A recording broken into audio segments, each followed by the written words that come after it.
honestly something that I have a little bit of an issue with minimalism and frugal living channels, is that sometimes they don't talk about this issue, and it can be detrimental. Are you trying to save money during this rising inflation period? If so, I've got you. Today, I'm going to be sharing with you 20 minimalist money saving tips, and some of these are pretty random and oddly specific. But the awesome thing about these tips and hacks is that some of these you can do today. Just kind of set it and be done and really make saving a whole lot easier. If you're new to this channel, hey, I'm Yessie. On this channel, we talk about minimalism and slow, intentional living with a holistic view. That way, we're not just talking about decluttering and minimizing and the physical aspect of simplifying our lives, but also talking about habit changes and mindset shifts to be able to live an abundant, fulfilling life. That way, it's not just less for the sake of less. So if this topic sounds interesting to you, be sure to subscribe and hit that notification bell so you won't miss when I post a new video. I'd love to have you here. Before we get on to the rest of the video, I really hope that you love all of these money saving tips, but stay tuned for my last one because truly that is my favorite one of all. And it's honestly not something that I generally hear when it comes to money saving videos. So stay tuned for that one. First step is to change the temperature on your water heater. If you've never really looked at this and you're somebody that kind of overdoes your hot or warm showers, or you just kind of out of habit grab for the warm water when you're washing your hands or doing whatever, then maybe consider actually changing it on your water heater. And that way it's not something that you're gonna have to consciously think about, oh, I should probably go for the cold water, or maybe I've overdone it in my shower. That way you're really kind of saving continuously, especially if you have little kids and their habit is to just run the water and they tend to grab the hot water because, I don't know, my kids, they tend to just pull open the faucet and then leave it there for a while, and I'm like, turn that faucet off. So doing this can really save you money just by doing it one time. And of course, if you've got kids, tell them to turn it off. I'm working on that one. Number 2, change your light bulbs. An 8 to 9 watt LED bulb can emit just as much light as a 60 watt incandescent bulb. So really just by changing them out one time, you can really save money thereafter and not really have to think about it. Number 3, freeze your fruits and veggies that are about to go bad. Really, the food department tends to be one of the highest categories of spending. I mean, besides like your car payment, your house payment, food tends to be a very expensive expense. And for a lot of us, we tend to have waste. And what a shame. It's like we're taking our hard-earned money and tossing it in the trash when we have waste. So I love to freeze fruits and veggies when you're kind of noticing that you're not going to use them and they might just go bad. What you can do is, like, for example, with your fruit, you can put them in smoothies. And then with your vegetables, you can actually like prep them and wash them and just use them in a soup. So if you're noticing that something is about to go bad, either use it, maybe find a way to creatively like put those ingredients together. And if not, then just freeze them and use them at a later time, either in a soup if it's a vegetable, or if it's a fruit, then use them in a smoothie. Saves money and it's yummy. Number 4 is to unplug the energy vampires. So the things that you have plugged into your outlets actually emit electricity. It might not be like a huge amount of electricity, but if it's plugged in, it's using electricity to have that item on. So for example, if you rarely use your printer, like, do you really need it plugged in? Or if you rarely use your blender, do you really need it plugged in? All of those items that you rarely use, unplug them. And that way you'll kind of save on money. It might not be like a huge amount, but if it's constant and it's all the time and recurring, like day after day, year after year, you might as well just unplug it and only plug it in when you actually need it. Number 5 is one that I love, and it's one that I know I tend to hear a lot, and it's to keep a wish list. But for me, I absolutely love the wish list because it has done something other than just kind of quit the impulsive buying. It's where I actually write down every single thing that I am wanting, but what it has done, it has really shifted the way in which I view my spending. And that way it allows me to really be more intentional about my spending and have less guilt around money. A lot of us, when we're trying to be really frugal and really save,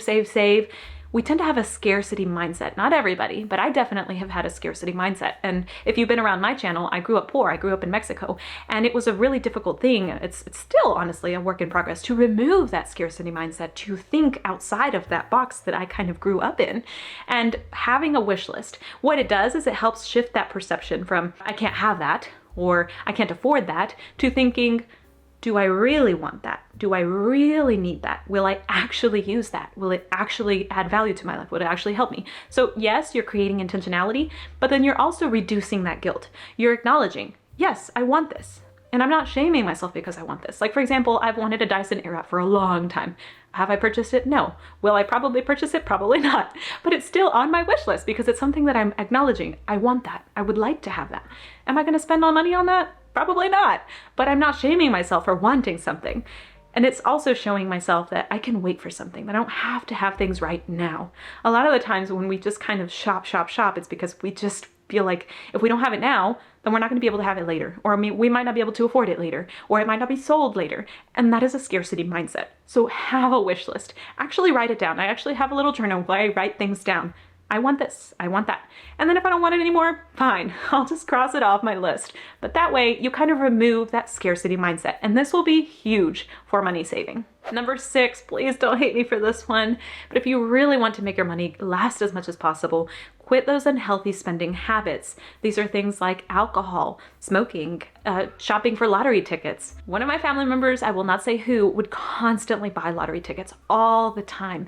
And this person has asked us for money repeatedly. And I would always think to myself, do you even realize how much money you have spent on these lottery tickets? And then sometimes it was like $100, more than $100 every single week.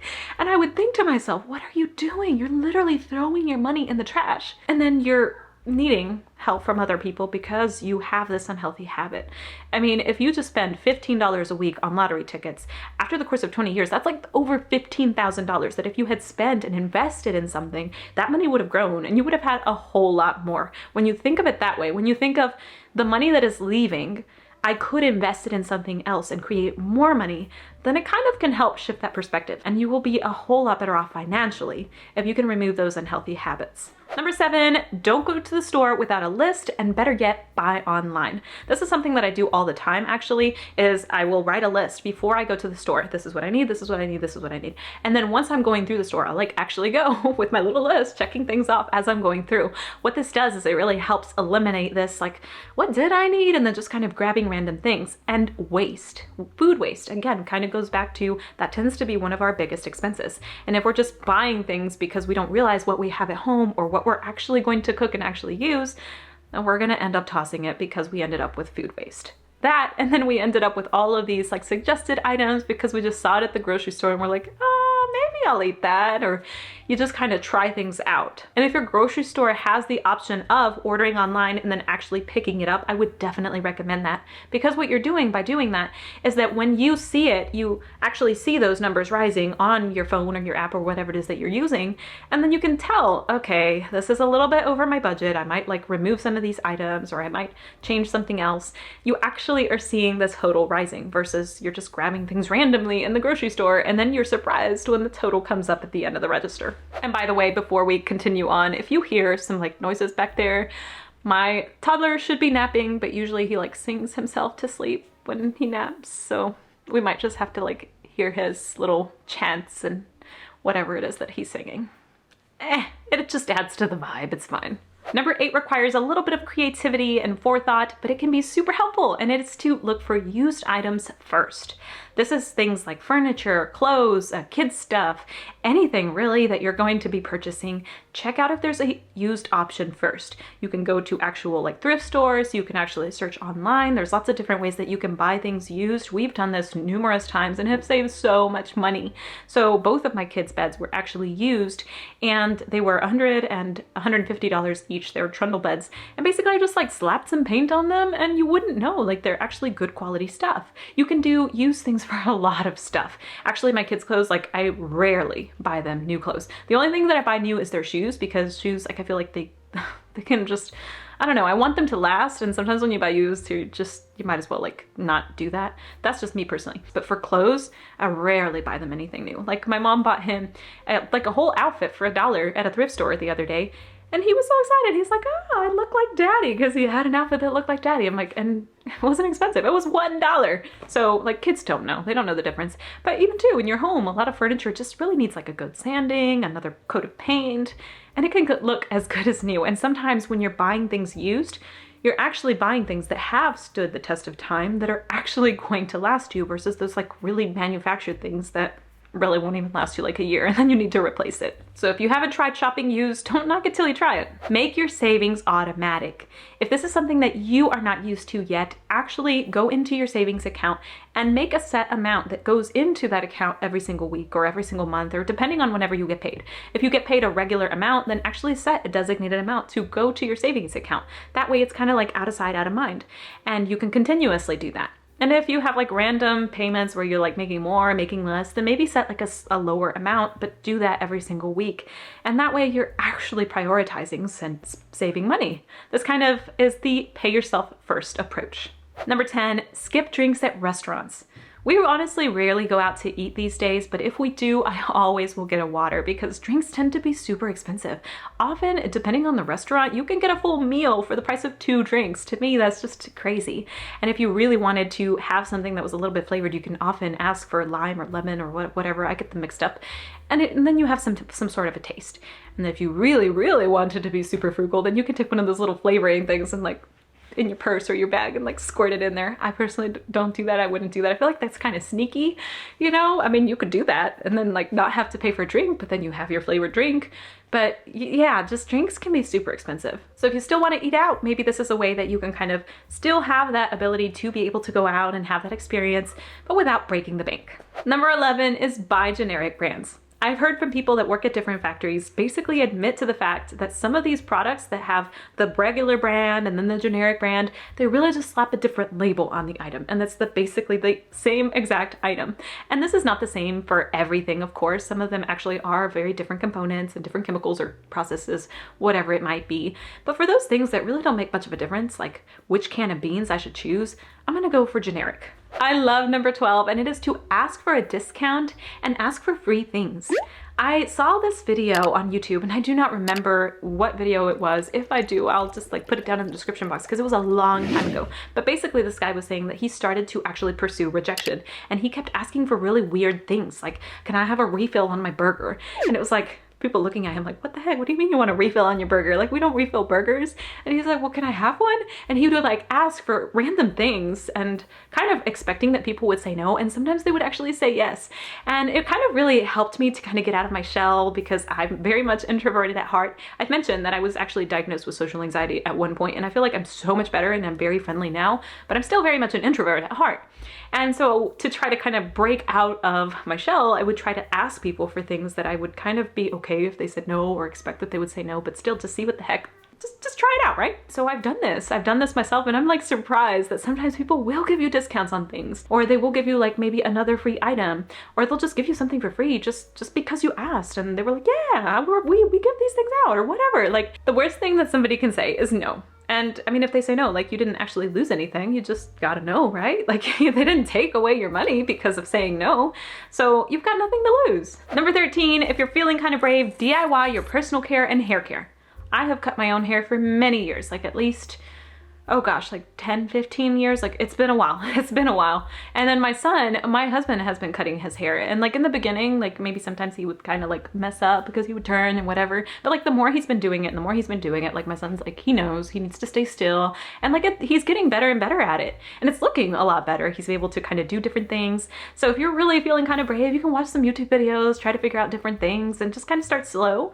And then you can kind of experiment. And just by learning that one time, like you can continue on and save money every single time. Personal care is not something that I personally spend on, like eyebrows, waxing, all those sorts of things are things that I do here at home. And I think it saves me a whole lot of money. And generally, I honestly don't even paint my nails. Like if I have them painted now, it's because I visited my mom and I just stole her nail polish because I was just having fun painting my nails while we were talking. And they are horribly chipped because I don't have the nail polish. So yeah, I mean, it's just something that I don't really care about. It's not something that I'd really spend money on. It's a lot easier to have less things to manage and less things to do. And actually, when I paint them, I'm like, oh my gosh, now I remember why I don't even paint them. It's because I can't even last a day without them chipping, and I don't feel like spending the time to do them over and over again. Like when I used to do my nails, I used to have my nails done all the time. I'd have a little UV lamp and I would do them myself, and I think it saves a whole lot of money, but then the less that you do, of course, no doubt, that will save you a lot more. Number 14 is one that I used to do because I don't work at a particular like physical job anymore. I used to work as a nurse, but one of the things that I used to do is to leave my wallet at home or leave it in my locker when I was working, and this was to kind of deter me from actually spending money there at the cafe because I'd get a discount and like I'd want to buy little snacks or pastries or things that I wouldn't actually need. I always felt that I went to work to make money, not to go spend money. And so this kind of really motivated me to eat my lunch and actually eat the things that I took instead of like just buying the random snacks that I saw at the little vending machine or whatever, just because I had my money there. So if you find it like really hard and really tempting, or you're trying to eat healthy, actually take your lunch and maybe consider somewhere where you can put your money safely. that you won't have it handy. That way you won't kind of fall for those temptations. Number 15, if you're having a party, consider a potluck. Just because times are tough doesn't mean you can't actually have a party, but you can also do that with a lot less money if you consider different ways of like maybe having a free venue, maybe go away without the decor, like don't even do a decor, maybe spend that money on something else that will kind of give you more of a beautiful experience and actually enjoy it. That's something that I've talked in a previous video. I'm like, I always would see these beautiful like arrangements of balloon arches and things like that, and I'd be like, why did they do that? Like they spent all this money and it's beautiful and it looks nice, but all the kids are just like staring at the balloons, wishing that they would play with them instead, versus if you just like blew up a bunch of balloons and gave them to the kids. Or instead of like having these awesome decor, like put up a bouncy house or have like really nice food. I've done a potluck. Actually, we did a potluck for our wedding. We didn't actually pay somebody to cater, and it was awesome. We had lots of awesome food. I didn't have to pay for servers because people could just like serve themselves. So it doesn't mean that you can't have parties, but just you don't need all the decor and all the fancy things. It's about the people that are around you and the memories that you're creating together. Number 16, don't fall for the buy one get one deals. You will save 100% of your money if you actually don't buy it. So the next time you see a buy one get one deal or this like really big pack offer for something that you might not even need or you might not even like, just tell yourself that I will save 100% if I don't buy it. Number 17 is to find out what your personal style is and slowly curate a minimalist capsule wardrobe. The reason that I say slowly is because we can really fall for that temptation of like wanting to immediately throw out everything we have and get everything new. But if we find our style first and find what we actually like, what colors suit our skin tone, what like different, what do you call them, cuts suit our body type, then we'll actually really recognize before we actually go to buy something or before we toss something out, this looks good on me. This I feel good in. This I don't. And that will kind of help eliminate that constant desire to have more and more and more, because now you're really wanting to express your particular style instead of just like scrolling and watching somebody else and saying, ooh, that looks good on her, like I want that too. You actually know, well, that looks good on her, but it's not what I want for my particular style, for my skin tone, for my body. So you're really dressing to make yourself happy instead of constantly comparing yourself to other people and what looks good on them. That was something that I would always fall for, is that comparison trap of wanting what other people had when it came to attire. And now I've realized, you know what? I like dresses. I like to be more feminine. I like bright colors. I have lots of oranges and reds and pinks and blues. I'm definitely not that typical minimalist that only has like black and white. I found what works for me. So find your particular style and then slowly work your way towards that capsule wardrobe that expresses your personality. Number 18, avoid the domino shopping effect. If a particular purchase that you're going to make is going to make you have to need something else, some other kind of thing to make that look better or to make that work better, and then that thing you're going to need something else and you're going to need something else, then really consider, do I really want to make this purchase? I've had this happen a lot, and I can't even think of an example right now, but it tends to happen where, like, for example, I want a belt, and if I wear this belt, oh, now I want some shoes to match with that, and now I need something else to match with that, and then, ooh, maybe I would just need a whole entire wardrobe to match with that thing. It tends to happen. It's this domino effect of purchasing. Because we bought this thing, now we need the thing that matches that, or that fits that, or now we need the basket to put those things inside. So avoid the domino effect altogether, and you will save so much money. Number 19, if you're traveling or going on a road trip or something like that, anticipate your needs beforehand. Actually look up the weather and make sure that you have clothes that are fitting for that weather, because I hate like having to buy a sweater or something because I didn't actually plan for that, or having to buy a charger because I forgot to pack it with me. So make a list, it will definitely save you. Number 20 is research all of your big purchases before you make them, especially if you have time in advance. When my husband and I wanted a stove, we knew the stove that we wanted, and 2 different stores sold the same exact stove with a $200 difference. So make sure you search them beforehand. And one of the things that I also love to do is to Google search any particular item that I'm wanting to buy. So for example, you're wanting a bookshelf. You actually search that image of the item that you're wanting to buy on Google, click Google search, and it will actually show you competitive prices for the same item or similar items, because a lot of manufacturers make similar items at very different prices. So next time you go to buy something, actually search beforehand. And as a bonus for sticking to the end, invest in yourself. This is honestly something that I have a little bit of an issue with minimalism and frugal living channels, is that sometimes they don't talk about this issue. and it can be detrimental. Saving money is awesome and we should be intentional with our purchases, but I don't want it to get to the extreme where I'm cheap with myself and I can't actually invest in myself out of guilt or shame or feeling like I can't afford XYZ. Instead, I'd rather shift around my priorities where what am I actually spending on? Maybe spend less in certain categories so that I can spend more in investing in myself. And investing in yourself doesn't always have to mean money. I definitely am much easier, or find it much easier, to spend in things like courses and books and things like that. I've gone to marriage retreats, I've gone to women's retreats, I've done courses online as well. And I love to be able to have that opportunity whenever I can to spend in things that are going to help me grow and learn and just to be a better person, be a better wife, be a better mother, whatever. But it doesn't always mean you have to spend money. Sometimes it's time that we find it harder to do. Maybe it's time to actually read a book instead of sitting watching TV. And that takes a little bit of effort. Or maybe it's time to actually go volunteering and actually go visit someone and serve someone. And you might think, what does volunteering or serving other people have to do with investing in myself? And I think everything. Because when you're focusing on loving other people and giving to other people, it removes that scarcity mindset. You see that you have something to give. You see that you have something to offer and that your life has impact in the lives of others. And you start to love yourself more. And the more you love yourself, the more you can invest in yourself. And the more you grow and the more things change. So this is something that I would absolutely say, do not negate. Don't ignore this one. Invest in yourself. Yes, be mindful. Don't just go out and splurge and buy all these things. I'm gonna buy this all this giant wardrobe because I'm investing in myself. No, you really have to be intentional and actually recognize what are the things that you need. For example, if you're like me, I was diagnosed with social anxiety. I could have said, oh, I'm gonna save money. I'm not gonna go to this birthday party. No, I'd have to spend money and buy them a gift and I don't wanna do that. So I'm gonna save money and I'm not gonna go. No. Because I needed to go out and actually go to events to push me outside of that bubble, so that I could actually grow and actually talk to people and become friendlier and really overcome that social anxiety. So in that situation, I could easily say, well, I'm trying to save money, so I shouldn't go out. But that wasn't right. That wouldn't have been right for me. I needed to go out. So it was okay. It's fine. I'll buy a birthday gift because I need to go out. I need to talk to people. So you really have to analyze your particular situation. What are those things that would do you the best to spend money in? And what categories, honestly, just being honest with yourself, do you really not need? Don't really serve you. Don't add any value to your life. Or maybe you're actually hurting you. Be honest with yourself and just analyze which categories you should spend a little bit more money on or time, if that's the case, and which categories you shouldn't. Some of the ways that I love to invest in myself, like I said, are courses and books and just different social events. The app that I love for audiobooks is actually Audible. You can actually get books free at your library, or you can use apps like Hoopla or Libby, but I love Audible because Audible has an incredible selection and it tends to have a lot of the newer titles that Hoopla and Libby often don't have. And I do have a link for a free 30-day trial of Audible as with a free audiobook, yours to keep even if you cancel. And if you want a recommendation, the book that started this all for me was Dave Ramsey's The Total Money Makeover.